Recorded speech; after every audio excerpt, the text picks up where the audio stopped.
Match très important dans la lutte pour le maintien entre Béziers 14e qui reçoit Bourgoin 16e et dernier. Deux équipes qui restent sur une série de 6 défaites. Ce sont les Bergaliens qui prennent le meilleur départ.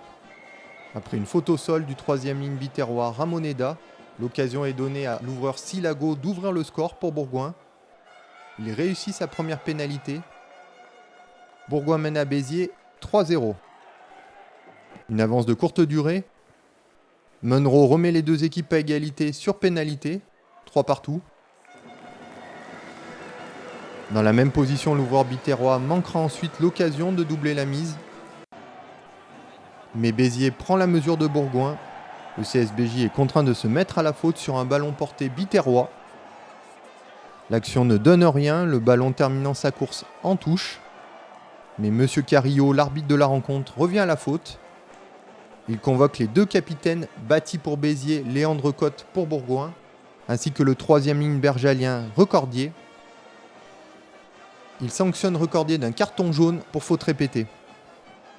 Bourgoin paie immédiatement son indiscipline. Sur la pénale touche à 5 mètres, Bourdeau capte bien le ballon en touche. Un maul biterrois se forme. Bien contenu dans un premier temps, il finit par avancer. Et c'est le talonneur Pinto Ferrer qui est à la conclusion de ce beau travail d'avant. Munro transforme cet essai. Béziers creuse un premier écart en menant 10-3 face à Bourgoin. Tout juste revenu à 15 contre 15, le CSBJ va craquer une deuxième fois. Monsieur l'arbitre a vu une faute dans le côté fermé, un maul écroulé. C'est le pilier droit Spatchouk qui est sanctionné. Le demi de mêlée biterrois Valentine fait mine de taper en touche, mais finalement joue pour lui-même et plonge dans le côté gauche de l'en-but. Monsieur Carillo arrête le jeu.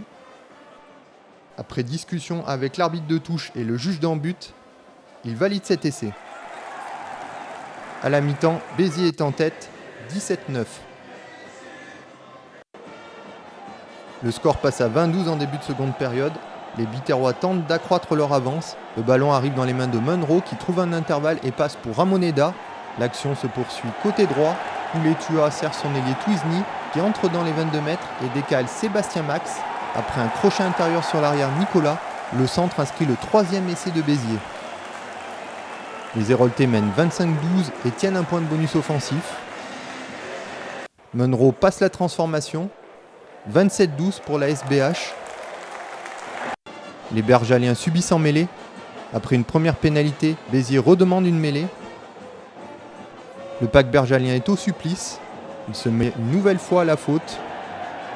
Monsieur Carillo prend ses responsabilités et accorde un essai de pénalité au biterrois. 34-12 pour les Héroltais. Le bonus offensif est consolidé. Bourgoin va sauver l'honneur après la sirène. Le talonneur Kribache sert à hauteur son centre Puyot. L'ancien biterrois résiste au plaquage de Munro et marque le seul essai isérois de cette partie. Score final 34-17, Béziers décroche sa première victoire depuis le 23 septembre et compte désormais 8 points d'avance sur Bourgoin.